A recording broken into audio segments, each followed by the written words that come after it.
बिस्मिल्लाहिर्रहमानिर्रहीम। अस्सलामुअलैकुम नाज़रीन कराम, नई वीडियो में आपको खुश आमदीद कहते हैं। आज इमरान खान ने सबकी दौड़ें लगवा दी हैं। हंगामी राब्ते, हंगामी इजलास इस वक्त बाज़ाब्ता तौर पर शुरू हो चुके हैं और सबके हाथ पांव फूलना भी शुरू हो चुके हैं, क्योंकि खेल इमरान खान अपने मंतकी अंजाम तक पहुंचा रहा है। इस सब में, इस बौखलाहट में इसाक डार ने खुद ही अपनी हुकूमत और अपनी पॉलिसी पर खुद कुछ हमला किया है और कड़वा सच इसाक डार की जुबान से बाहर आ चुका है और इस वक्त ताकतवर भी इस सारी चीजों को बड़े गौर से देख रहे हैं। जबकि बड़ा करप्शन स्कैंडल एक मर्तबा फिर तैयार हो चुका है और नवाज शरीफ जो हीरो हैं, जो नेल्सन मंडेला हैं, कप्तान के खौफ की वजह से पाकिस्तान वापसी से इनकार कर चुके हैं। नवाज शरीफ ने झंडी करा दी है और अपने हाथ इस वक्त खड़े कर दिए हैं। तो ये बड़ी अहम और इंटरेस्टिंग डेवलपमेंट्स हैं जो आपके सामने रखनी है।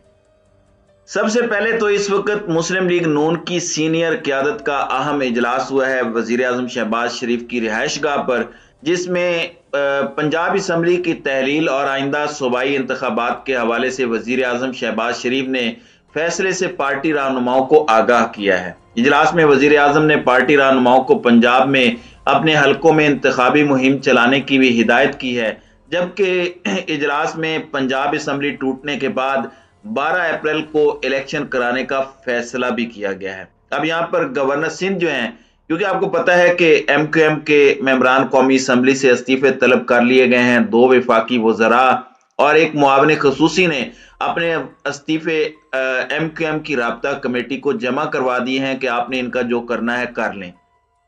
अब यहाँ पे गवर्नर सिंध को मैदान में उतारा गया है। गवर्नर सिंध कामरान टिसोरी ने MQM राब्ता कमेटी के सरबराह खालिद मकबूल सिद्दीकी को मौजूदा सूरत हाल में तमाम मामलात अफहाम व तफहीम से हल होने का यकीन दिलाया है। मुलाकात में गवर्नर सिंध ने खालिद मकबूल सिद्दीकी को मौजूदा सूरत हाल में तमाम मामलात अफहाम व तफहीम से हल होने का यकीन दिलाया और गवर्नर सिंध ने खालिद मकबूल सिद्दीकी से दरख्वास्त की कि मौजूदा हालात में हुकूमत का साथ जारी रखें कि सिंध हुकूमत और पीपल्स पार्टी क़यादत तमाम मामलात से आगाह है। दूसरी जानिब चेयरमैन तहरीक इंसाफ इमरान खान ने पार्टी की मरकजी क़यादत का इजलास आज तलब कर लिया है।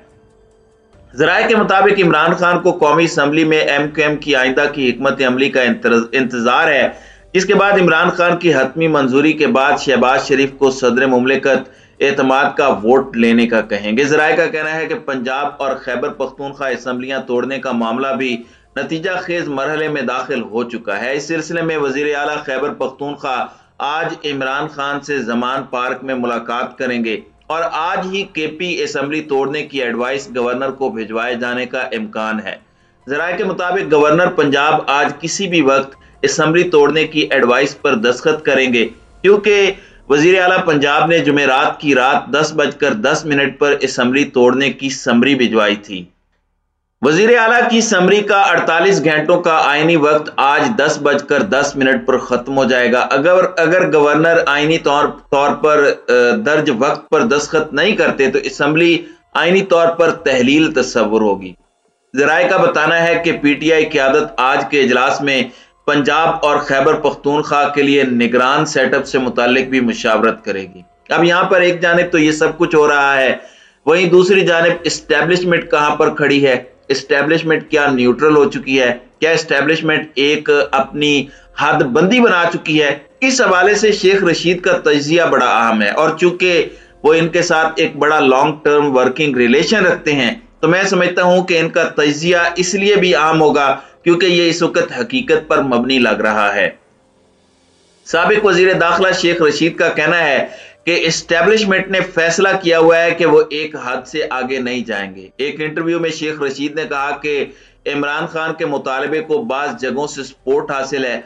वो लोग जिन्हें आप हरीफ समझ रहे हैं वो असल में हलीफ हैं। उन्होंने कहा कि मुल्क भर में एक ही दिन इलेक्शन का सोचा जा रहा है, जबकि इस्टेब्लिशमेंट ने फैसला किया हुआ है कि वो एक हद से आगे नहीं जाएंगे। शेख रशीद का कहना था कि अगर इदारों ने बंदे रोके होते तो 186 पूरे ना होते। अगर जमाली साहब एक वोट से वजीर आजम बन सकते हैं तो एक वोट से तहरीके एतमाद नाकाम भी हो सकती थी। तो ये चीज उन्होंने बड़ी वाजे की है कि फिर एक बंदा इधर उधर भी हो सकता था। अब यहाँ पर वजीर खजाना इसहाक डार ने चूंकि इस डूबती कश्ती को छोड़कर चले जाना है, शहबाज शरीफ के साहबजादे हमजा शहबाज आपके सामने हैं, अगर वजीर आला दोबारा बनना होता तो वो 1 मिनट में आ जाते, लेकिन अब उधर बैठ के फोन पर गुस्सा कर रहे हैं कि हमारे लिए तुमने माहौल क्यों सेट नहीं किया।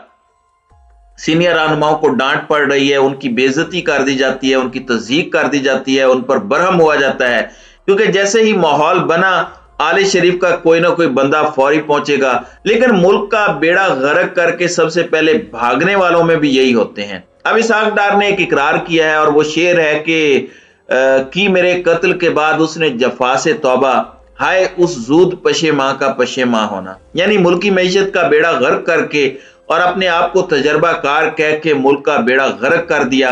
अब इसहाक डार ने इतराफ किया है कि मुल्क की तारीख में ऐसे मुआशी चैलेंजेस पहले कभी नहीं आए, मईशत की बेहतरी के लिए कोशिश कर रहे हैं, पाकिस्तान के डिफॉल्ट का कोई खतरा नहीं है। गवर्नर पंजाब बलीगुर रहमान से वफाकी वजीर खजाना इसहाक डार ने मुलाकात की। दोनों रहनुमाओं ने मुल्क की मजमूई मुआशी सूरत हाल पर तबादला ख्याल किया, जबकि मुलाकात में पंजाब की सियासी सूरत हाल और असम्बली की तहलील पर तफसीली मुशावरत हुई। गवर्नर पंजाब ने इसहाक डार को असम्बली की तहलील के हवाले से आईनी पोजीशन पर एतमाद में लिया। इस मौके पर इसहाक डार ने कहा कि वजीर आजम शहबाज शरीफ की क़यादत मईशत की बेहतरी के लिए कोशिशें कर रहे हैं। आने वाले दिनों में मईशत मजीद बेहतरी में आएगी। मुल्क की तारीख ऐसे गंभीर मुआशी चैलेंजेस पहले नहीं फेस किए। उन्होंने एक बार फिर वाज़ेह किया कि मुल्क के डिफॉल्ट का कोई खतरा नहीं है। अब यहाँ पर नवाज शरीफ के दौर में सार्क कॉन्फ्रेंस के लिए मंगवाई गई गाड़ियों पर 1.5 अरब रुपए नाजायज खर्च होने का भी इंकशाफ हुआ है। पब्लिक अकाउंट्स कमेटी की झैली कमेटी का कन्वीनियर मुशाहिद हुसैन सैयद की जेर सदारत इजलास हुआ, जिसमें वजारत खारजा की ऑडिट रिपोर्ट 2017-2018 और 2018-2019 का जायजा लिया गया। रिपोर्ट के मुताबिक वजारत खजाना की पाबंदी के बावजूद 1 अरब 46 करोड़ रुपए की गाड़ियां खरीदी गईं। गाड़ियां सार्क कॉन्फ्रेंस के लिए खरीदी गई थी, लेकिन कॉन्फ्रेंस मनसूख हो गई थी। मुशाहिद हुसैन सैयद ने सार्क कॉन्फ्रेंस पर करोड़ों रुपए की 33 गाड़ियां मंगवाने पर इजहार तशवीश किया। इसके अलावा रमेश कुमार बोले कि उस वक्त के वजीर आजम नवाज शरीफ से रिकवरी की जाए। तो ये चीजें दोबारा रिसर्फिस होना शुरू हो गई हैं। यही होता है जब हवाओं का रुख तब्दील होता है, और जब हवाएं तब्दील होती हैं, उनका रुख तब्दील होता है, तो फिर इस तरह के मामलात हो जाते हैं। अब उनके अपने बंदे भी ये मुतालबा कर रहे हैं। और वैसे मैं आपको बता दूं, सबसे ज्यादा तकलीफ में और सबसे ज्यादा कर्ब में नून लीग की अपनी क्यादत से भी ज्यादा कुछ इनके अपने सहाफी हैं। वो गुस्से में हैं कि खान को नहीं जीतना चाहिए था। अब यहां पर गरीदा फारूकी लिखती हैं कि मुस्लिम लीग नून इन्ना लिल्लाहि व इन्ना इलैहि राजिऊन। अगर अब भी लीगी क्यादत फौरन वापस वतन नहीं आती तो तख्ते पंजाब सुनहरे तश्त में रखकर आज खुद इमरान खान के हवाले किया जाएगा। अपनी गलतियों कोताहियों का एस्टेब्लिशमेंट को दोष देना भी गलत है, ये भी काम नहीं आएगा। यानी ये अब मिन्नतों तरलों पर आ गए हैं कि खान का रास्ता रोक लें, खान को किसी तरीके से रोका जाए। लेकिन वहां पर कायदे मोहतरम बैठे हुए हैं, पाकिस्तान की तारीख का सबसे बड़ा बहादुर और शेर लीडर बैठा है, जो इससे पहले कहता था कि मेरे भाई की हुकूमत तो है लेकिन मैंने फिर भी नहीं आना, क्योंकि पंजाब में तो खान बैठा है, पहले पंजाब में हुकूमत आए तब आऊंगा। लेकिन कायदे मोहतरम नून लीग, पाकिस्तान का बबर शेर, पाकिस्तान का सबसे दिलेर नडर लीडर एक मरतबा फिर डर गया है और नवाज शरीफ ने फौरन वतन वापसी से इनकार करते हुए हाथ खड़े कर दिए हैं। इस पंजाब असम्बली की तहलील और मुमकिन सूबाई इंतखाबात के मामले पर पाकिस्तान मुस्लिम लीग नून के कायद ने फौरी वतन वापसी से इनकार किया है। जराए के मुताबिक गुज़श्ता रोज मुस्लिम लीग नून की सीनियर क़यादत ने नवाज शरीफ को रवां माह ही वतन वापसी की तजवीज़ दी थी। सीनियर क़यादत ने मौजूदा सियासी सूरत हाल में नवाज शरीफ से फौरी वतन वापसी की दरख्वास्त की थी। नवाज शरीफ ने पार्टी रहनुमाओं को जवाब में कहा कि फिलहाल मौजूदा सियासी सूरत हाल में मेरा पाकिस्तान वापस आना मुमकिन नहीं। रवां माह मरियम नवाज की फौरी वतन वापसी का इम्कान है। मरियम नवाज कुछ अरसे के बाद मुझे रिपोर्ट देंगी तो ही मैं वतन वापस आऊंगा। जराए का कहना है कि नवाज शरीफ ने पार्टी रहनुमाओं को फौरी तौर पर इंतखाबात की तैयारी की हिदायत करते हुए कहा कि पार्टी रहनुमा भरपूर तैयारी के साथ इंतखाबी मैदान में उतरें। नवाज शरीफ ने पार्टी रहनुमाओं को तमाम तर सूरत-ए-हाल से उन्हें अपडेट रखने की भी हिदायत की है। तो नाज़रीन कराम, इस वक्त तक की यही अपडेट्स थी। तो आपकी इस वीडियो के हवाले से क्या राय है? अब अपनी राय का इजहार कमेंट सेक्शन में जरूर कीजिएगा।